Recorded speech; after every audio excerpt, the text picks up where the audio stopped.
Welcome to Art as Sacred. I'm your host, Tasleem Jamila. Thank you for joining us wherever you are in the world or in the cosmos. Have an amazing guest today, Imam Kafani Ibrahim Cisse. Kafani was born in Flint, Michigan in 1968, moved to Detroit at the age of 7, and was raised on the northwest side of town. He had an interest in dance from an early age, which came to fruition during his high school years at Cass Technical High School, where he studied many forms of dance, including modern jazz, contemporary hip hop, and techno house dancing. Kafani is deeply concerned with the future of our youth and passionate about promoting healthy living and social justice issues. He does performances and presentations when requested and teaches workshops on various subject matters all across the country. Some of his future plans include taking groups of African Americans back home to West Africa on guided cultural excursions. Okay, so I am really excited to have this guest today. And as you heard in his bio, he is Grand Master Kafani, but many people know him by many names and many hats in the community as an imam, as a sheikh, as a spiritual teacher. So if you talk, depending on who you talk to, they all may have something different to say, but it's all good. And that's why I'm excited to have him, because he is very layered, many dimensions to him, and makes him perfect for art as sacred, which is our conversation. So assalamu alaikum. Kafani, how are you? Thank you for being here. Wa alaikum assalam wa barakatuh. Alhamdulillah, I'm happy to be with you, and I'm just happy to be with the Muslims and the believers in whatever form I can, whether it be speaking for the sake of Allah or, performing for His sake. And alhamdulillah. Okay, so I want to get started, I guess, with the beginning, kind of take people on a journey. And you were born in Flint, and I know you moved to Detroit. What are your first memories as a child of art? Because I know you're a dancer, and I know you've actually talented in as far as other art forms as well. But what was your first memory of art, and do you have artists in your family? Alhamdulillah, my mother, Josie P. Gambrell, may Allah bless and raised her. She was from a family of 11 from Louisiana. And actually, they had a singing group on the islands, when they were young. So my mother was a singer and performer. But my early inclination toward the arts is actually through drawing and painting. I went to Cass Technical High, and I was a part of the art program there, and also some of the college prep programs at Wayne State University, and I wound up going to the Center of Creative Studies. I think they call it the College of Creative Studies, about 3 years. And I was at the point in which I was going to either get into graphic illustration, which was solely been illustrating, or graphic direction or directing, or like the people who make the specs for the magazines, how the layout is and everything. But I actually draw and paint better than I do anything else. Wow. See, I know you were into, as far as editing, and you're really creative. I can just see that online. And I know personally you had edited a picture for me. I'm like, wow, this is amazing. But I had no idea that you paint and you draw. Yes. So, wow. Those were my first inclinations when I was young. I was really into comics. I was real nerdy. I was real into collection of comic books. And at one time, I aspired to be a comic book artist, so I drew a lot of anatomy, superheroes. I was into Dungeons and Dragons and all of that. And that's what really got me into mythology. So I was real deep into Egyptian mythology, Greek mythology, Roman mythology, Asian mythology and all of those things. And so I think from those creative ideas and looking for spirituality in all forms, those are some of the things that helped bring me to Islam. Oh, wow. That's amazing. So, what do you think about the graphic novels today? Quote unquote, the modern day comic books. They call them graphic novels. Have you seen any of those? Yeah.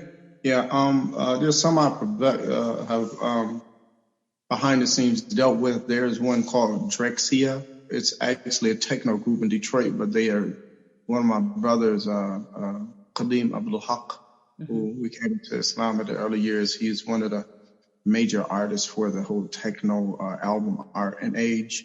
They have out every year. I go to the Motor City Black Comic Conference here in Detroit. One of my friends I went to school with named Andre Batts. And so with doing that and behind the scenes and creating concepts and things, I've always stayed within it. I always tell myself that I want to pick up a pen and draw or paint, but when I get into that, hours go by. But so at this time now, I counsel so much and deal with people, doing the Juma prayer on Fridays and teaching classes and helping people with their affairs. I don't have as much time, but I think I'm going to get back into it. Even in the music arts world, the people I dealt with are multimillionaires. I mean, they've done stuff like they want to give me a beat machine. Like I've been offered one of the programs for making beats called Machine often. The programming, one of my friends who just passed, Mike Huckabee, may Allah bless him and raise him. Leading DJs and things have said that they will come by and school me on it. But I know how I am about the arts. When I really get into it, I am really engulfed and everything becomes absent to me. It's kind of like I am with my religion and things now. I get consumed by it and in it, and I don't come out of that until I'm done. I can see that because you are definitely like that. Like you said, with your just being a spiritual guide to many people and a teacher, you're very dedicated. So I definitely can see that being in your art. And I know you, from reading your bio and knowing you were one of it says the first dancers at the Music Institute in Detroit. So let's kind of go back to, because you briefly talked about, let's go back to how, when you started to, I guess, do more dance than your other art forms, and let's kind of go on a road to tie into your spirituality. Like, how did that tie into Islam, like your dancing? So one of the first dancers, like you said, many of your friends now are millionaires. And let's kind of take us back to that time of dance and how it tied into Islam for you. Well, it was a real unique thing because I came into Islam dancing. That's how I came to know Islam.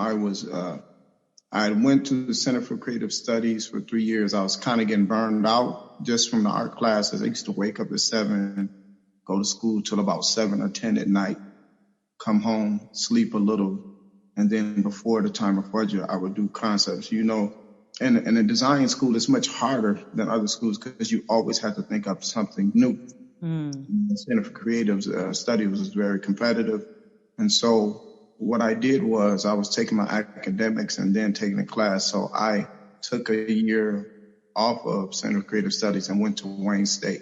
And I was going to take, to tell you how my mind worked, I was going to take all of my academic classes for the remainder of my years at Wayne State at one time.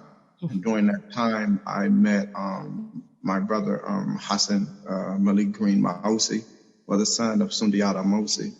And at that time, earlier I met him, we really didn't like each other, because he was real jitty. It's like jits we would call here, fila outfits and everything. They called him Hasi.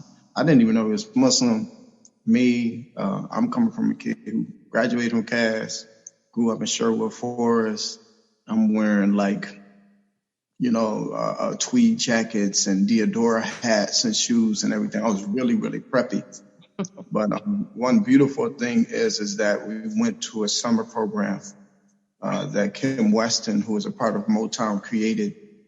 And in that program, I remember going with my portfolio. You know, I was kind of pompous. You know, I go to Cass, I'm coming to Northern School. They wilding. I was like, I'm literally not going to know anybody here, but at least I get paid for a summer program. And I hear somebody call me like, yo, Theo. You know, my name was, I'm named after Thelonious Monk before I took the name Kafani. And I looked back and it was Hassan. It was Hassan Mawasi, Taib Dyer. May Allah bless them. I raised them ajma'in. And so we got together. I kicked it with them. And we happened to be in a modeling program. You could take 2 or 3. So I was in the design program, modeling and creative writing. And I remember Heavy D's song, Dilly Dilly Dilly Dee, whatever. We got our own thing came on.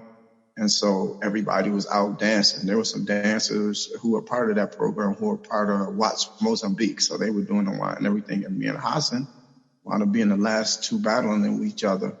And they were like, wow, y'all should dance together. And so we wound up dancing together. And I went by his house once and we were preparing for our first concert with Inner City at Joe Louis Arena. And I was always saying to myself, like, when after coming out of the Lutheran church, being an acolyte boy, I was like, if I could find a prayer that I could feel and see and like be consumed by and not be a part of it. And so we were practicing. And then him and Baba Sunday Adamawisi was like, it's time for Salat. I didn't know what Salat was. So Hassan went off to the side, faced toward the east. He started calling the Adhan. So I went behind and I sat. And while he was calling the Adhan, I started to cry. So I grabbed my face to wipe the tears. I'm like, yo, why am I like shedding tears? It's just, I don't know what he's saying. And they made Salat. And so when I heard that and I felt the Salat they were making, that was my my start into Islam. And so while performing with Hassan and learning, I was going to Juma for about a year. And after about a year, I took Islam in early 1989. And I took the Tariqa about 2 months after that. And about 2 years after that, I went to Senegal and I studied for 15 years. Wow. Now, what a story. So let's go back to when you said you first heard the Adhan, the call to prayer, and it emotional. It brought you to tears. You didn't know what they were saying. It was in Arabic. And after that, like shortly after that, when did you become Muslim? And did your dance change after that, like to reflect, being a Muslim now? It changed because it brought me in proximity. In the summer program, I studied with some of the greats like Clifford Fears and Greg. There's a sister, Lisa McCall, that we all know of in the city. There were a lot of powerful dancers in this program that we had called Festival by Kim Weston. So the best musicians you could deal with at that time and people who were part of Motown and everything. So I studied under them. And when I was at Cass, I took electives. I studied modern jazz and things like that. I even studied a little ballet, but it was like they were really into making me wear tights and stuff like that. And I'm not that thick or heavy now. I just couldn't picture myself running around no tights. So, ballet, and ballet was off balance to me. But during that time, after I became Muslim, or during the time I was becoming Muslim, the teacher I have is Baba Ali Abdullah. Okay. Who lived in West Africa. Actually, between him and I, we lived in West Africa about 31 or 32 years. I think he stayed 16 years. Wow. And I stayed there like 14 years in time. So he was very inspirational with me. I remember we used to have class at the Joseph William Walker Center on Mondays and Thursdays. And at that time, I was fasting every Monday and Thursday. So, African dance is hard. I go hard during that time. My grip would come in. We would run out the room, go to the next room, I would break fast, and we would make salat. And so through that, he taught me a lot of the spiritual aspects of dance and the Afro-centric social benefits and cultural realities of African dance. Like, they didn't dance for no reason. it had a meaning to it. Some dances were agricultural. I learned how to do the Watusi and how that was, and I learned how to do some of the other dances. He spoke about the limdi hop, and he spoke of a theory of vernacular dance or dancing with, basically from your soul. And so at that time, when I started, I was really performing with hip hop. I went on a tour with Austin Dre, who was big back in the day. It was a group I performed with called Triplex and things, but I traveled the world with Inner City. And so those things right there, and at that time, me and Taking Tariq and Making Thicker, I got to the point where people would not realize it, but I was conflicted about performing and my worship. So the only way I was able to deal with it being a dancer was if I made dance part of my worship. So many of the movements, people did not realize that even the shuffling of my feet, that sometimes I would spell the name of Allah or Muhammad or Ahad and things like that. And so that, and along with the Congolese dance and learning and having an intrinsic understanding of the culture and the reality of dance from Baba Ali Abdullah really helped mold me to be what I am today. Wow, now that is very, very powerful. It kind of ties into what I was just going to ask you, thinking about. You said that he taught you, like in Africa, of course, there's a meaning to each dance. Like you said, for agriculture, or weddings, or people dance for specific reasons. Now, what Baba Ali Abdullah taught you, and you said you would make the name in Arabic of Allah, Muhammad, with your feet. What did you freestyle when you dance? Kind of where what they call as artists the zone, where you kind of in a zone, or was it something that you actually choreographed? I did choreography and stuff for Inner City in Hassan, but I guess you could call it the zone. But when I got into African dance, and after becoming a part of the troupe and really understanding music and drums and sound and vibration and and performing, the expression of energy, how much energy you emit and how much energy you get. And when I started to understand a concept that one of my Muqaddams, Shah Ahmad Tijani's favorites was, he said, you should get to a state in which you don't give 100% of your light or let them draw 100%. He said, you have to learn how to become zero. And so when I really kind of got into the mindset that when I perform or dance, I don't go for 8 counts or things. If I have to do choreography, I can do choreo. But literally, I don't dance to music. I let music dance through me. So my concept of dance became like that Allah subhanahu wa ta'ala has made me an instrument. So how do I play this instrument? And when I learn how to play the instrument or let the music play through me, then I would live. Sometime I'll dance on the hi-hat. Sometime I'll dance on the words. Sometimes I'll dance on the treble. Sometimes I'll dance on the drop beat. Sometimes I'll dance on the cymbals and things like that. But all of that came from the isolations of understanding traditional Congolese and African dance. Look, you said so much. It's like rewind selector. I mean, you get into the metaphysical, spiritual. So look, if you all listening, I know you're going to have to rewind it like I am, because that was he just dropped it like that, but that was just deep right there, deeper than deep. So yes, and that's why I was so excited to have you on, because you think you know somebody, but you really don't. So, and I definitely know I don't, because you have so many layers to you. That was very powerful. Do you have a specific style of dance that you you prefer over another, or a particular instrument? Because you said you don't even dance, to the music. You become, like you said, the zero. I mean, but do you have I know you do the techno, you have house dancing, hip hop. Is there one form that you like better than the other?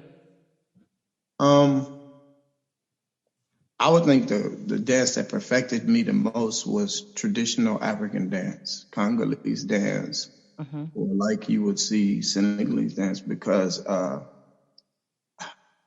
before I used to just dance to music or the hype of the music. You know, everybody like, oh, oh. But in African dance, it's so intricate that you have to dance with the drums, on the beat. And if you do anything off, you actually can hurt yourself, or you feel off. You know, like African music cannot be danced to off beat. It has to be on a beat. And most African music is not just going by a 1, 2, 3, 4. It's not going in 4 counts of things.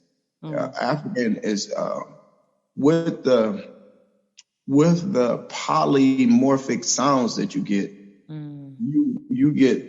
You get beats in between. Like take for instance the average American music. You might say 1, 2, 3, 4.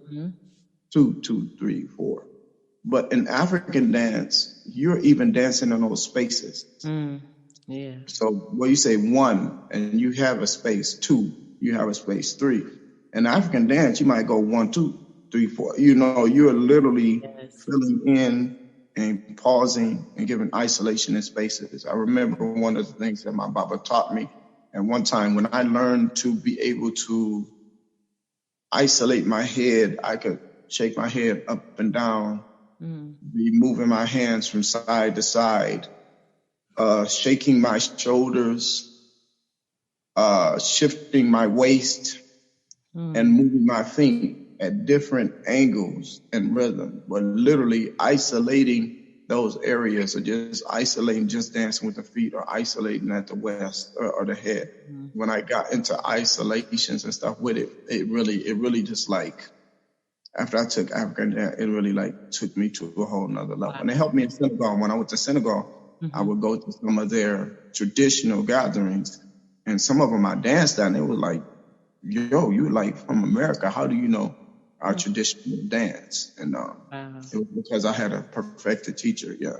Wow. And that's where I'm going to go. Let's go to Senegal. So, okay, so you're from America, you are Muslim now, and you go to Senegal and you stay for so long.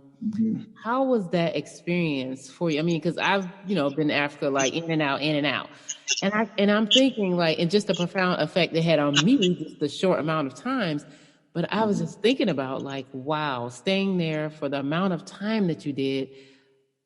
How was that there? Like you said, when you had the experience, you did dance there. You were just on your spiritual journey, taking you to a whole nother level. How was that for you as a Black man coming from America? First of all, just as a Black person, being around Black people 24/7 was a blessing. Like, I was paranoid when I got back to America because, like, I was around. I mean, there was some white people. You said, "Hey," but in Medina, it's like, all you see is Black people. Like, you're around them 24/7. You're dealing. You can't say it's racism if you have problems. It's social. It's just different social. They're understanding social structure and everything. So just being over, just having somebody invite you over to eat, even though they don't know you, or the hospitality that you feel, the love that you feel, the smiles that you get, the warm salams that you get from people who don't even, know you. And then dealing with 7 different African countries. It wasn't like I just dealt with Senegalese. That's why I learned a little Hausa and a little Yoruba. I dealt with Ghanaians and Nigerians, people from Cote d'Ivoire and Abidjan. As far as South Africa, and not only just South Africans who are Xhosa. That's how I learned how to even do that. I met a Xhosa and people who were Malaysian, or I didn't even understand what colors were. I didn't even know like colors were like Malaysians and Indians who married or intermarried and had children. And so just learning and dealing with all of those people, it helped with me. And I always tell people that what really helped me to learn in Africa were 3 basic things. And And those are respect, manners, and patience, because the average American is disrespectful. You know, trolling is something people pride themselves on here in America.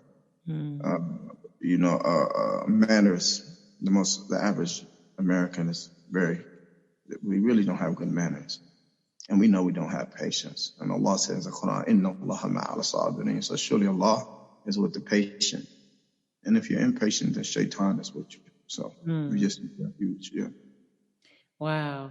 So coming back to America after what, 14, 15 years?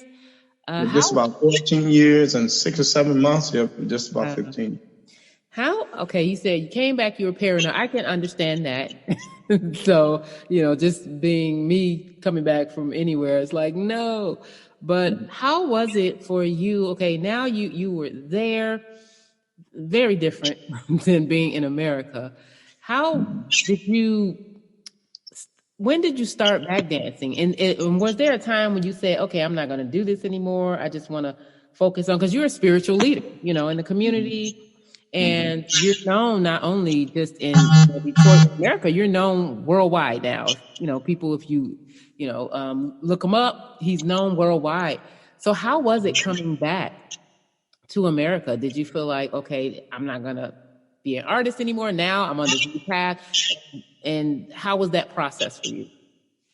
I mean, I went through it a lot, and it's created some fitna for me, because even when I came back, there's a crew I'm a part of, a dance crew called Hardcore Detroit. Shout out to Halim Rasul and his wife, Marima Rashid. I met him at a Dali in the Alley. And so he just took me to be an OG. And so we, you know, I needed the cardio. So we trained every Monday and Wednesday over in the Wayne State area. But, you know, just coming back and that ethic and being with him, there have been a few performances that I mean, if I wanted to, I could really get back into that world. They're still asking me to come do dance workshops in Europe, France, England, and some other things.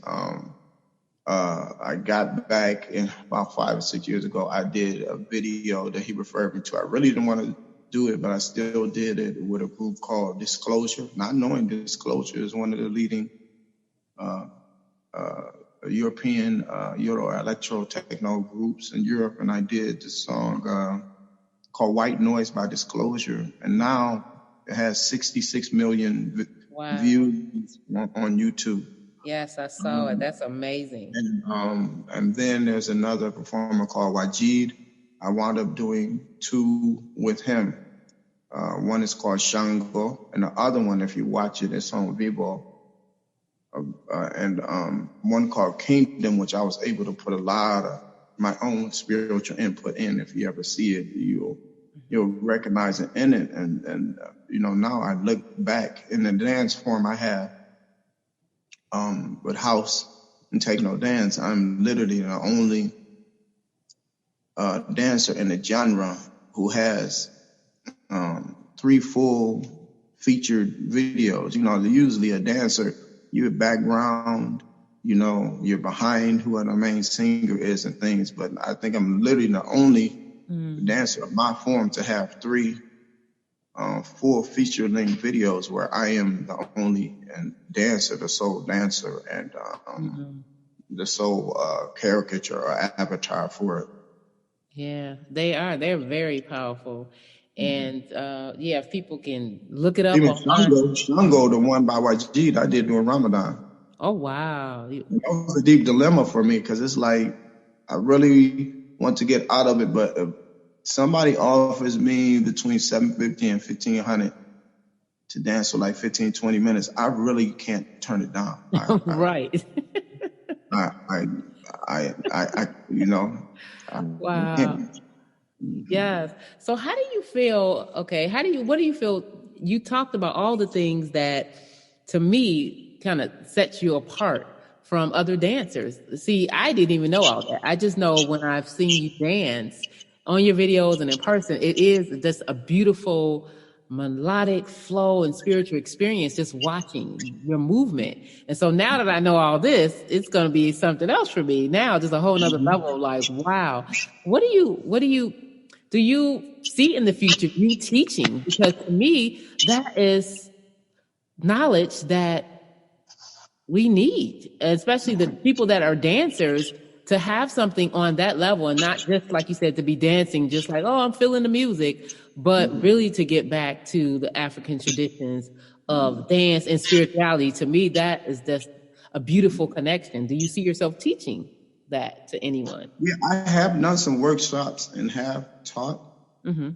I could see it, and I actually talked to Baba about it. Some things I actually wanted to do, like a anthological dance with starting out maybe in traditional and moving through house and ending with jit or something like that. I really do think the most complete street form of dance in America is the Detroit jit. You know, most dance have a few movements. It lasts a little time, but jit has movements standing, sitting, on the ground. They can hold someone's hand in ballroom jit. You know, it's real intrinsic, and, you know, other forms sprung from it. You know, Chicago says juke was there, but I had to say something about that. Yeah, Chicago juke said was there, but when you really look at it, like, there's no way that you could perfect the juke form to house, Chicago house. It's too rhythmic. It would have had to been something like techno, that is hard hitting, you know, for it to really. That's why jit form evolved, because of electro and techno music, which was really slept on, and really the second large Motown of this era.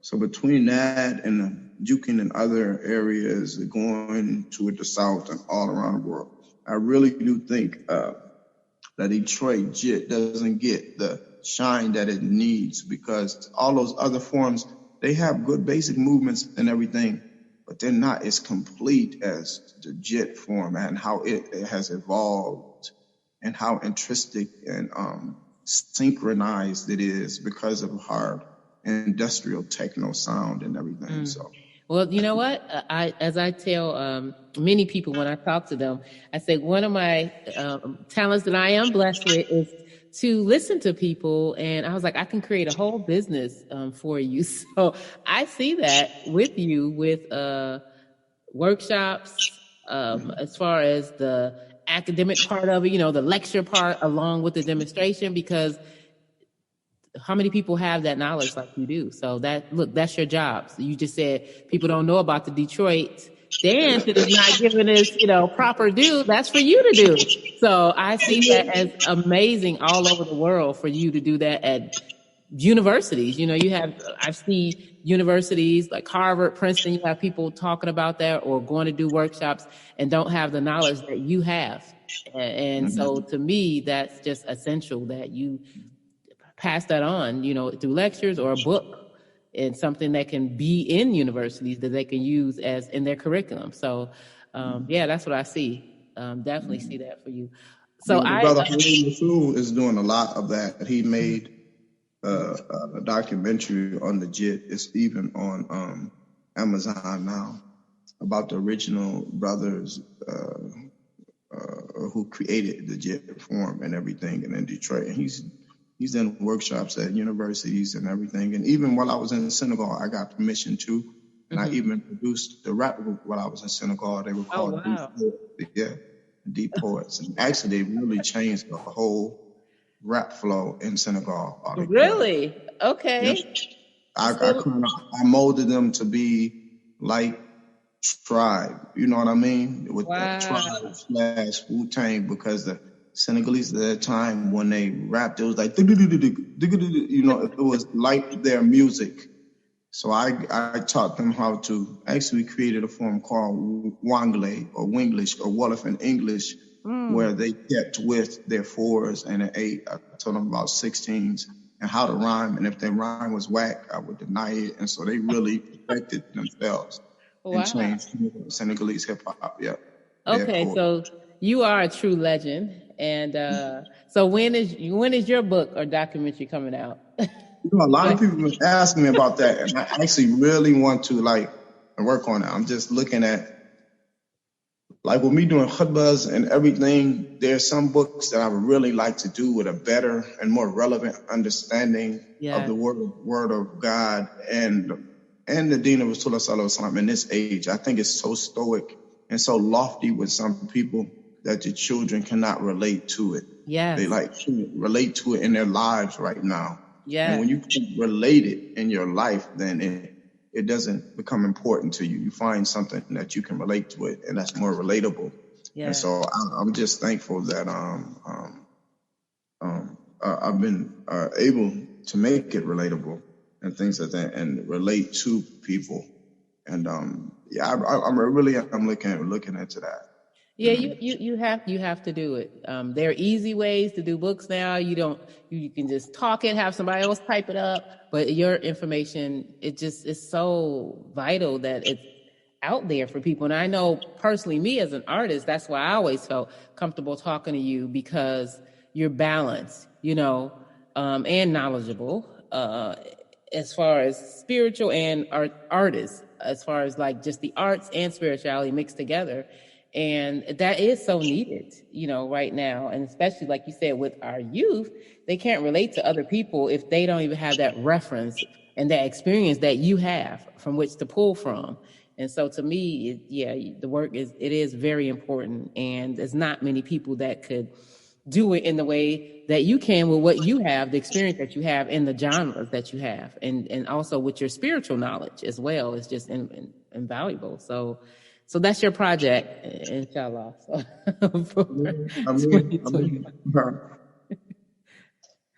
2021. So I wanted to talk about, I guess the last couple of questions is, so after you, like you said, you came back from Senegal, you did the videos, like you say, have millions and millions of views.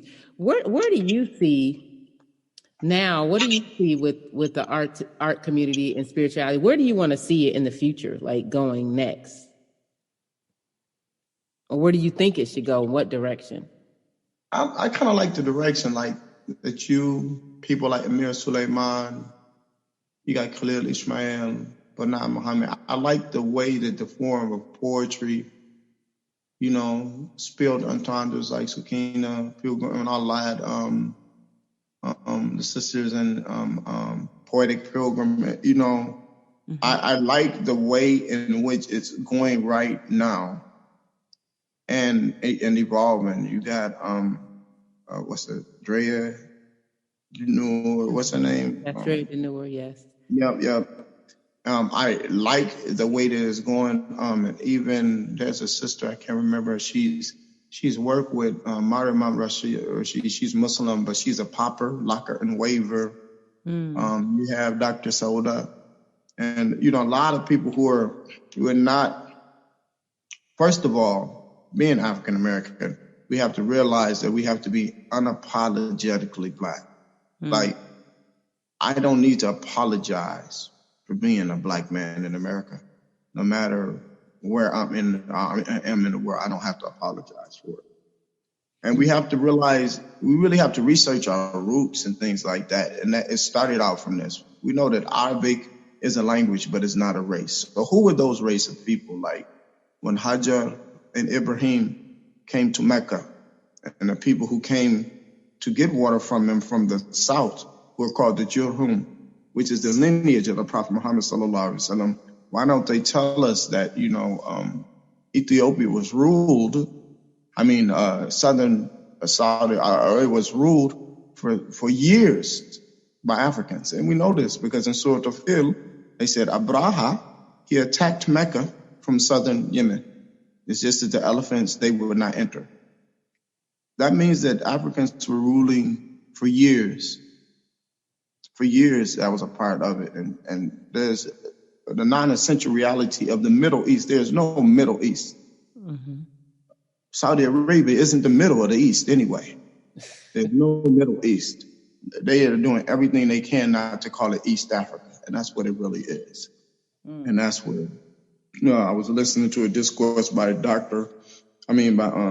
Imam Dawood Walid, in which we was talking about this very same thing, like the slavery in the past during Islam were along tribal issue, because most of them were dark anything. Ali ibn Abi Talib was described as very dark brown. Umar bin Khattab, dirty dark brown. And on the real, like, it's only so light you could be when you stand out in the middle of the desert. It's not like the marble they got now, air conditioning and everything. Right. It only came when they started to mix with virgins and things, and they started to have a fetish for lighter skinned women, that their hues and things changed. But originally, along the cultural lines in which even Bilal was there, it is because he was from the lineage of those people who ruled Yemen. So after they got off of the yoke of those that they were ruled for years, and that's why some of the persecution of slavery happened with them. And most of it was by tribal lines, because they weren't a bunch of light-skinned people running around. And when you look at Rasulullah sallallahu alaihi wasallam, he was mutawassit, in Arabic, middle. He wasn't too tall, he wasn't too short. He wasn't too fat, and he wasn't too skinny. He wasn't too light, and he wasn't too dark. He had spaces in his teeth, and when he walked with a proud gait, and he held his shoulders up and his chin up. He didn't hold his head down. And when he walked upon sand, you couldn't see his footprints. But when he walked upon the stone, you could. So, sallallahu alaihi wasallam, when you get to understand where he really came from, Arabic itself is coming from the south, Ibn Qahtan. When I studied these things in Arabic school, it really blew me away that it would make us understand as African Americans or as black people that this came from us, for us, by us, FUBU, if you want to call it. And the more that we understand that, the better it will be for us. Wow, now that's powerful. So art as sacred. Right now we have the internet, we have books, we have different forms of communication right now in 2021. So maybe in about 300 years from now, or 200 years, when we're no longer on this physical plane, neither one of us, and they want to find out about Grandmaster Imam Sheikh Kafani, what would you want them to remember you for? Or how would you want to be remembered if they dig up some archives some kind of way? And it's like, who is this? What would you most want to be remembered for? I would just want to be remembered for being a Muslim. Somebody who loved Allah and the Prophet, and who loved his community, and had no problem of being unapologetically black, and someone who didn't deny any culture, and not even a culture of his own self. That's what I'd like to be remembered by. Within the performing arts field, I do have a lot of legendary accolades, from the brothers, especially the club you're talking about, the Music Institute, which was really the first club in America for techno music in the early 90s. It would open at 12 o'clock in the morning and end at about 5. I remember leaving there in the early morning, making wudu and making fajr, or going out to eat breakfast and things like that. So we literally were in sound vibrational chambers and just grooving all night. But those things molded me. We different here in America, and we have to learn how to appreciate the best things in this culture. And just throw away the worst of it. They want us to throw away everything. I was an artist when I came in. They were like, you can't draw eyes, you can't do this. They literally want to destroy my whole livelihood. I'm just glad I was hard-headed, like what? And when I went to talk to my Sheikh Hassan Cisse, he made things clearer for me, and he showed me a way in which I didn't have to deny myself. I didn't have to degrade myself. I didn't have to put what I learned and what I did aside. I just had to take what I had, take myself and take my culture and make the best of it and use it in my life. Now, the last question I have is about Detroit. Detroit is a very special place, very unique. Even though I know you were born in Flint, but you spent most of your young years in high school in Detroit. How has that influenced you as an artist and spiritually? Detroit is a very powerful place. To me, Detroit is very innovative. I feel like a lot of people copy things from Detroit when it says Detroit versus everybody. And I always say that. I'm like, I'm from Chicago, but I always tell my husband who's from Detroit, I'm like, I have to give it up to Detroiters. Detroiters are innovators. They think out of the cosmos, out of the box. So how has that influenced you? And what do you think that comes from, that energy in Detroit? Well, the energy of Detroit is, I noticed a long time ago when I was studying geography in Africa, it's replicated by what you even see in whatever they call the Middle East. Like they call Saudi Arabia the Middle East, and they say in Detroit we're in the Midwest. The largest amount of Arabs that you can really find are in this area. Like why? In Arabic, Saudi Arabia is called a Shib al-Jazira, which means it's almost an island. That means it's almost completely surrounded by water except by one area in the peninsula. Detroit or Michigan is the only place that's like a Shib al-Jazira. It's the only place that's almost completely surrounded by water. Wow. In Saudi, it's salt water. In Michigan, it's pure water. And if you look at Michigan, it's the right hand. Yeah. And Detroit is in the palm. And then furthermore, there are 313 people in the Battle of Badr. And that is our area code. It's 313. So the major spiritual movement started out with him. And look at Elijah Muhammad and the first Turkish people to come here, and some of the first mosques being in Highland Park and everything. So there's vibrationally and metaphysically, because of that, and how close we are, you can be in Detroit and look at Canada to a whole nother hemisphere. There's Detroit, which means the two rivers, or that river, that there's just something about the spiritual energy. I was just reading up on Martin Luther King, and I did not realize that the place in which he first said the speech and wrote I Have a Dream speech was in Detroit, Michigan. Yeah. There's a certain energy and a vibe here that's cultivated by the water. So it's suddenly being a spiritual ghusl around us and everything, and all this purified water that is created an environment in which the Native Americans flocked to for years, in which the freedom for slavery was here. We flocked here for years, even going far as Canada. So that there's something metaphysical here, even between Chicago and Detroit. This distance between Mecca and Medina to Munawwara are about the same distance. You know what? Mecca to Medina, yes. Yeah, Mecca and Medina, metaphysical connection between Detroit and Chicago go very deep. And that's because Chicago, they're part of the So it's a lot there.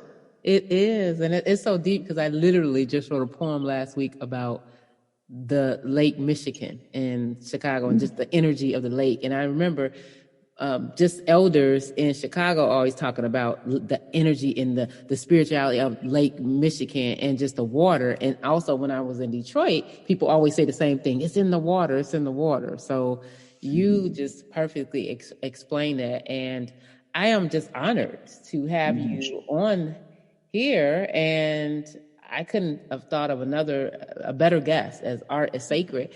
And you're full of information that has to be preserved. I could see just what you said. I don't think just the average person may hear that in the form that you put it in. So to me, it's just an honor to get it out there to people to expand their knowledge about Detroit, about Islam, about spirituality, and about your path, which is beautiful. So the next time I see you dance, or I'm going to go watch the video, I'm not going to look at it. Especially watch Kingdom. You'll see it in Kingdom. I think that's me dancing, and I performed on the plalo and everything. I think that is my favorite performance of me as a dancer on film. Okay. So where can people contact you, and where can you work? What's the name of the videos, and where else can they catch you online or contact you? They can catch me on Facebook. It's not many Kafani Ibrahim Cisse on there, or on the gram at Cisse Forever, which is SEESAY4EVER. Email me at cisseforever@gmail.com. And on any of the forums, if you hit me up and get in contact with you, I'm pretty good with getting back in contact with others and trying to share in any way that I can. I haven't really gotten into any of the other forums because I really don't. I don't get onto them much. I don't have a Twitter account or any of those others. And some people contacting me by WhatsApp, but pretty much, Facebook, Kafani Ibrahim Cisse, and on Instagram, Cisse Forever. Okay. You can get me. Well, thank you so much. Yeah, the videos too. I forgot. You got videos, yeah. White Noise by Disclosure, the official video. Also, Shango by Wajeed, WAAGEED, and also on Vivo, I think it's Vivo, is the video Kingdom by Wajeed, who was one of the producers and things, who ran with Slum Village and all that. Alhamdulillah. Okay. Well, thank you so much. Alhamdulillah. This has been beautiful, taking out time to be here, and may you continue to be blessed on your path and whatever you do. So, okay. Assalamu alaikum. All right. Wa alaikum salam. Thank you again for joining us. Please like, comment, subscribe, and share.